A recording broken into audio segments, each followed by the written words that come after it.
Halo teman-teman, selamat datang di channel KNF. Hari ini kita akan membahas sebuah alur film yang tentunya seru banget. Kira-kira bagaimana ya keseruannya? Yuk langsung saja kita masuk ke dalam alur filmnya. Cewek ini namanya Nela. Dia baru aja lulus SMA dan hari ini adalah hari pertamanya masuk kuliah.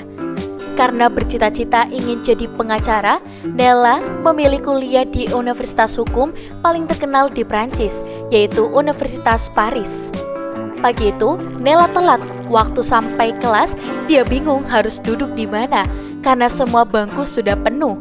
Melihat ada mahasiswa baru terlambat, di hari pertama masuk, profesor pun menegurnya. Profesor itu bernama Pierre. Pierre ini adalah seorang profesor ahli debat, ahli komunikasi, ahli psikologi, serta ahli public speaking.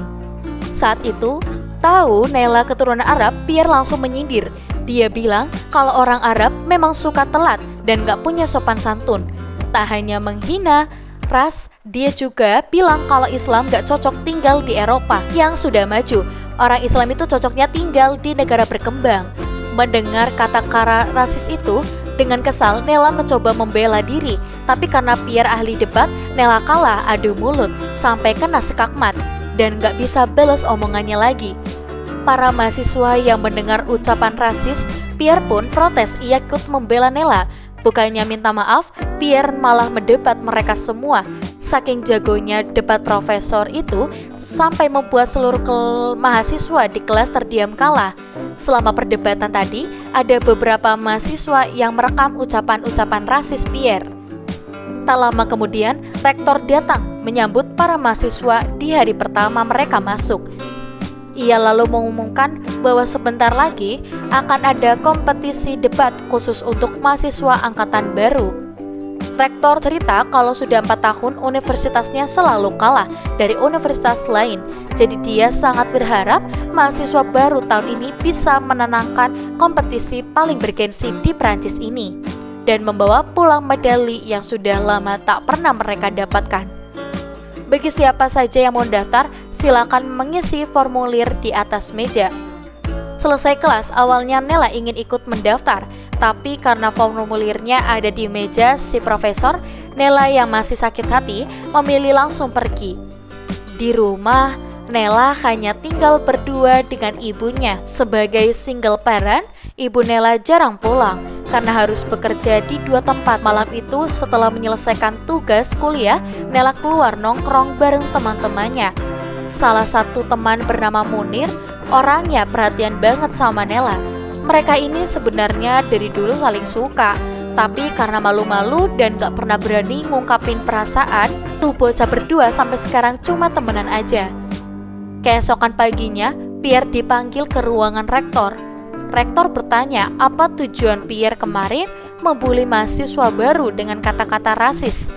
Akibat ulah Pierre, sekarang video yang mahasiswa rekam telah viral tersebar di internet dan nama baik kampus jadi tercoreng. Kabarnya, Dewan Kampus sedang mengadakan penyelidikan. Setelah bukti-bukti terkumpul, maka persidangan akan digelar. Jika diputuskan bersalah, Pierre pasti akan dipecat. Mendengar semua itu, Pierre hanya terdiam. Siangnya, sebelum mengajar, Pierre menghampiri Nela dan menyuruhnya nanti jangan pulang dulu. Selesai kelas, lagi-lagi si profesor menyindir dengan kata-kata rasis. Mendengar itu, Nela muak, tapi pas mau pergi, tiba-tiba Pierre menyuruhnya datang ke ruang kelas kosong nomor 4 besok sebelum pulang kuliah. Besoknya, meski Nela masih kesal, tapi karena Pierre adalah profesornya, dia terpaksa menurut.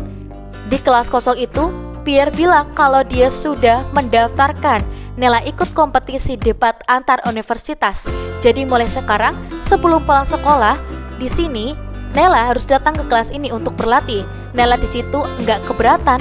Tahu dari awal dia emang mau ikut daftar profesor, kemudian menguji bagaimana jika seandainya Nela sedang berdebat dengan lawan yang pro hukuman mati. Dengan kaku, Nela menjawab panjang lebar. Profesor lalu menjelaskan kalau berdebat itu tidak ada waktunya, Jadi kita harus menggunakan kalimat yang singkat, padat, dan juga jelas. Jangan fokus pada topik pembicaranya, tapi fokuslah pada lawan debatnya. Jika lawan pro hukuman mati, bahkan dia sampai menjelaskan panjang lebar tentang data, fakta, serta alas-alasan mengapa hukuman mati harus dilakukan, maka jangan takut. Kita cukup ucapkan aja, oke, Anda pro hukuman mati, saya enggak. Berarti Anda pro kematian, saya perlu kehidupan. Sekakmat, dan penonton pasti akan langsung tepuk tangan dan kita menang debat. Mendengar ilmu baru itu dalam hati, Nela berkata, boleh juga nih bocah. Sepulang kuliah, Nela nongkrong sama teman-temannya. Selama ngobrol, terlihat Munir dan juga Nela saling curi-curi pandang. Teman-temannya sebenarnya sadar Nela dan Munir saling suka, tapi mereka pura-pura nggak tahu. Malamnya terlihat Pierre jalan pulang sambil mabuk parah. Di tengah jalan, dia melihat seorang wanita sedang memungut kotoran anjing. Walaupun mabuk, biar tetap ngeselin, gak ada angin, gak ada hujan, tiba-tiba dia ngajak debat. Karena kala adu mulut, si cewek kesel sampai ngelempar kotoran anjingnya ke Pierre. Gak kena tuh, cewek makin kesel terus pergi. Lagi-lagi Pierre menang debat. Esok hari, di kelas kosong, ketika baru masuk, Pierre langsung ngatain baju Nela yang jelek banget kayak baju orang miskin berandalan. Awalnya Nela biasa aja, tapi waktu Pierre rasis, menghina ras dan juga agama, Nela kesal lalu pergi. Sebelum keluar, Pierre terus mengucapkan kata-kata rasis. Karena sudah tak tahan lagi, Nela berkata kalau dia benci, Pierre benci banget. Mendengar itu, Pierre pun mengajari, jika kita ingin mengungkapkan perasaan kita, maka kalimatnya harus menusuk. Kalimat, gue benci sama lo, walaupun diucapkan berkali-kali, gak akan ada efek. Tapi kalau bilang, gue udah coba suka sama lo, tapi gak bisa, lihat muka lo aja gue jijik. Dengan kalimat itu, maka lawan bicara kita pasti akan tertusuk. Itulah seni dalam berbicara. Meski masih kesal, tapi Nela mulai paham. Pierre juga menyuruh besok jangan pakai baju jelek. Seperti itu lagi. Apa Nela pikir pakaian bukanlah hal yang penting di dunia ini? Banyak orang yang ucapan nyata didengar hanya karena pakaian mereka jelek. Sebenarnya manusia tak mendengar menggunakan telinga, tapi manusia mendengar melalui mata. Jadi mulai sekarang jika ingin didengar maka belajarlah berpenampilan. Malamnya di rumah, Nela curhat ke ibu tentang profesornya di kampus yang ngeselin banget. Ibu pun menenangkan dan menasehati, mungkin putrinya cuma baper aja. Ibu yakin profesor itu punya ilmu penting yang tahu orang lain miliki. Asalkan mau belajar, insya Allah suatu saat nanti Nela bisa sukses dan mengangkat derajat keluarga. Keesokan harinya, Nela kembali berlatih. Pelajaran kali ini tentang bagaimana cara pidato atau public speaking yang baik. Saat Nela sedang membacakan kalimat pidato, Pierre marah-marah. Kenapa Nela ngomongnya gak jelas dan belibet terus? Jangan buru-buru, setiap ngomong 3 kalimat wajib kasih jeda, biar orang lain bisa mencerna kalimat-kalimat sebelumnya. Pierre lalu menyuruh Nela latihan sambil gigit pulpen agar ucapannya lebih jelas. Tenang aja, pulpennya halal. Mendengar provokasi itu, Nela terlihat sudah mulai terbiasa dan gak baperan lagi. Tak hanya latihan pengucapan, Pierre juga memberitahu kalau pidato itu harus berdiri tegak. Pidato bukanlah dongeng yang cuma didengar suaranya saja, tapi penonton akan mendengar, melihat, dan menilai orang yang sedang berpidato. Jika penampilan orangnya baik, maka pesan yang disampaikan akan diterima. Namun, meski sudah diajari berkali-kali, tuh cewek tetap gak bisa-bisa. Karena kesel, Pierre lalu mengajak Nela latihan di tempat ramai. Pierre ngomongnya bisa lebih selantang dan juga jelas. Pierre juga mengingatkan jika nanti ada orang lain mengganggu Nela, harus bisa tetap fokus, jangan sampai terpancing. Avec leurs os, le mal que les hommes ont fait via ce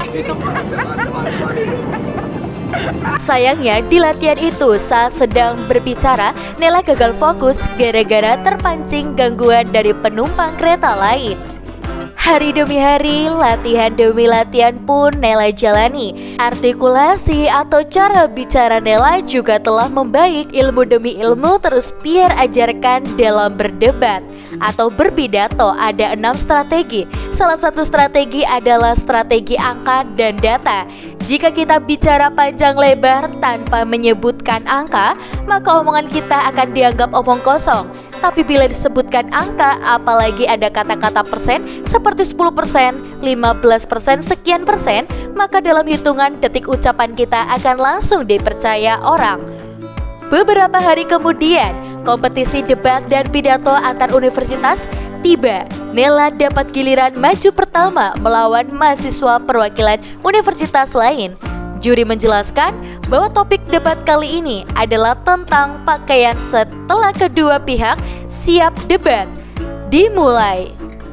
Awalnya, lawan debat Nela menyampaikan pidato pendapatnya tentang pakaian manusia secara umum. Tapi lama-kelamaan, dia mulai membahas pakaian para teroris yang sering menyamar di tengah-tengah masyarakat. Mendengar itu, Nela terpancing. Walaupun Pierre sudah menyuruh tenang, tapi Nela tetap kesal. Ia bahkan sampai memarahi penonton kenapa mereka bertepuk tangan padahal pidato tadi rasis. Juri lalu memberi peringatan jika Nela tidak bisa mengontrol emosi, maka dia akan didiskualifikasi. Nela kemudian berusaha mendebat lawannya dengan argumen-argumen yang telah dia siapkan. Namun gara-gara kehilangan fokus, cara bicaranya jadi nggak jelas dan berlibat. Melihat kegugupan di lawan debat, Nela bersiul, meledek serta mertawakannya. Beruntung juri menilai si lawan debat melanggar peraturan karena telah bersiul dalam ruangan dan memotong ucapan. Padahal masih giliran Nela. Juri pun mendiskualifikasinya otomatis. Nela lah yang menang dan akan maju ke babak berikutnya. Di luar, Pierre ngomel-ngomel kenapa tadi Nela melupakan semua latihannya selama ini. Udah dibilang berkali-kali, jangan kepancing, harus fokus dalam debat, gak ada baper-baperan. Di kereta api, di sini Pierre kembali menyuruh Nela berlatihan bicara di tengah keramaian. Pokoknya di babak berikutnya nanti, gak boleh sampai terpancing gangguan orang lain lagi. Namun saat mulai pidato, saking malunya, Nela sampai tak bisa menahan ketawa. Tak hanya malu, dia juga kehilangan fokus gara-gara ada musisi jalanan main musik dalam kereta. Berisik banget melihat muridnya nggak bisa-bisa, mau nggak mau, Pierre terpaksa mencotokkan langsung. Amis romains, fit après eux le mal que les hommes font, non pour le louer, qu'il en soit ainsi. César, le bien est souvent de César. Setelah mereka turun kereta, Nela bilang dia kagum bagaimana bisa. Waktu tadi Pierre bicara, seketika suasana dalam kereta langsung berubah. Musisi jalanan juga mengubah permainan musiknya untuk mengiringi Pierre. Bahkan saking kagumnya, ada nenek-nenek yang sampai memberikan uang receh. Dengan santai, Pierre menjawab, itulah seni berbicara. Pierre juga mengajari inti dalam berbicara. Bukanlah jujur atau bohong, tapi benar atau salah. Tak ada satupun orang di dunia ini yang tidak berbohong, tapi sampaikanlah kebohongan dengan cara yang benar. Begitupun kejujuran, agar bisa diterima, maka sampaikanlah kejujuran dengan cara yang benar.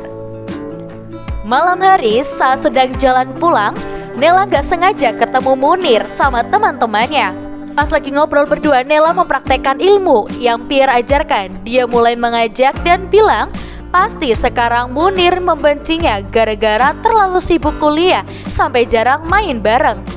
Mendengar itu, Munir menjawab dia nggak benci sama sekali. Dia justru kangen sambil memasang muka sedih. Nela bertanya lagi, kenapa bisa kangen padahal Munir nggak suka dan nggak sayang sama dia. Melihat wajah Nela karena nggak tega, Munir pun menjawab, dia suka kok, dia juga sayang sama Nela. Skakmat. Nela menang. Dia berhasil membuat Munir tanpa sadar mengungkapkan perasaannya. Nela menjelaskan itu tadi namanya teknik antifrasa, yaitu teknik menggunakan kata-kata berlawanan untuk memancing lawan agar mengatakan kebenaran.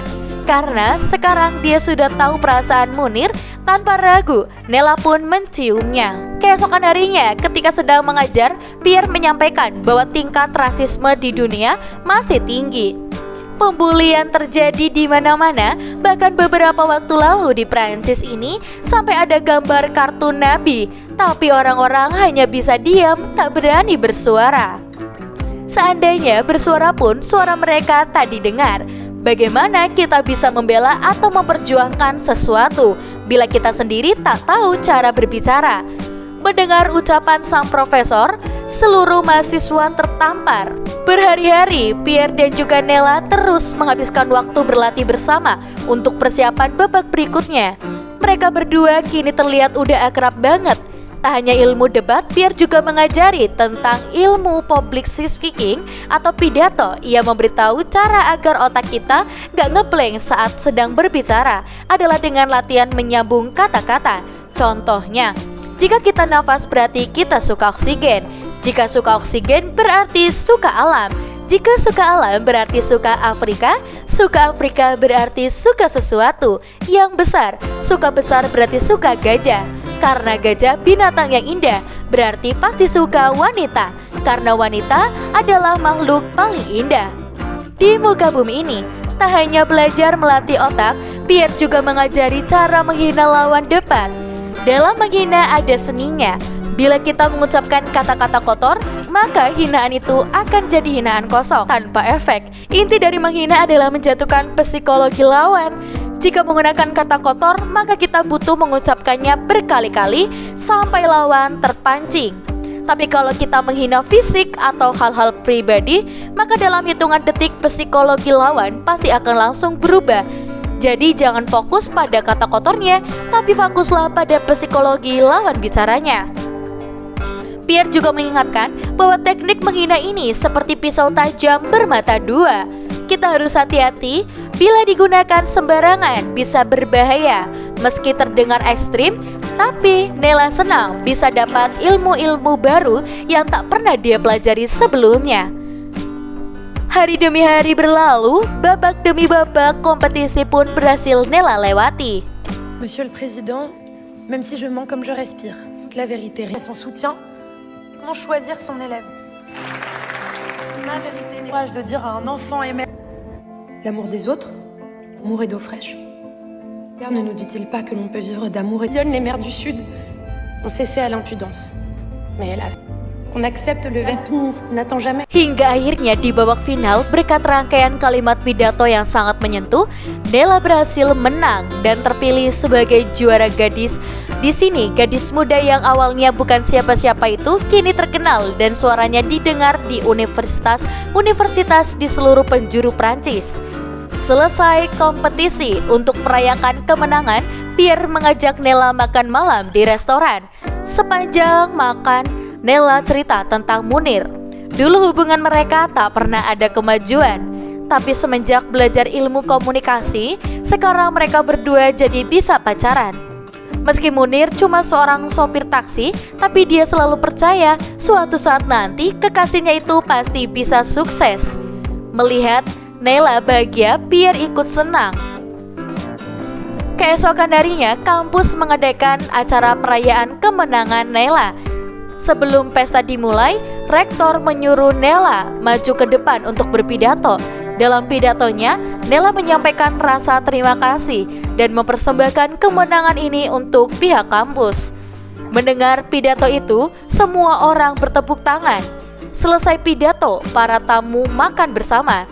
Di tengah keramaian, ada seorang mahasiswa senior menghampiri dan mengucapkan selamat ke Nella. Tapi apa Nella tahu sebenarnya selama ini Pierre telah merencanakan semuanya. Waktu pertama kali Nella terlambat masuk kelas, lalu Pierre secara terang-terangan memperlakukannya dengan rasis, padahal para mahasiswa lain sedang merekam. Apa Nella berpikir itu cuma kebetulan?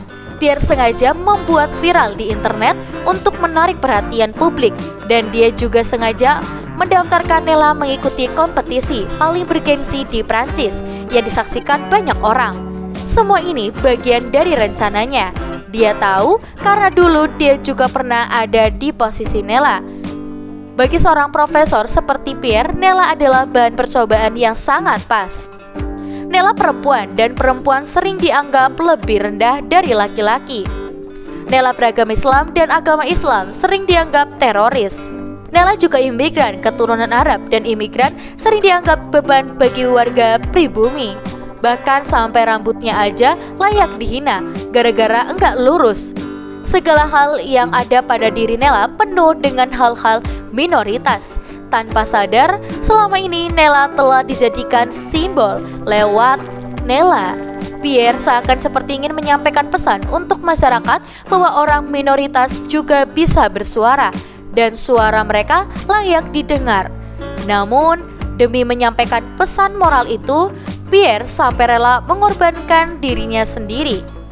Apa Nela tahu, semenjak rekaman video rasis Pierre viral di internet, nama baiknya jadi hancur. Selama berminggu-minggu kemarin, Dewan Kampus telah melakukan penyelidikan dan kabarnya besok persidangan kode etik akan digelar. Jika diputuskan bersalah, Pierre pasti dipecat. Karena nama baiknya telah hancur, maka dia tak akan diterima di kampus manapun dan tak akan pernah bisa mengajar lagi seumur hidupnya. Mendengar cerita itu, Nela sangat syok.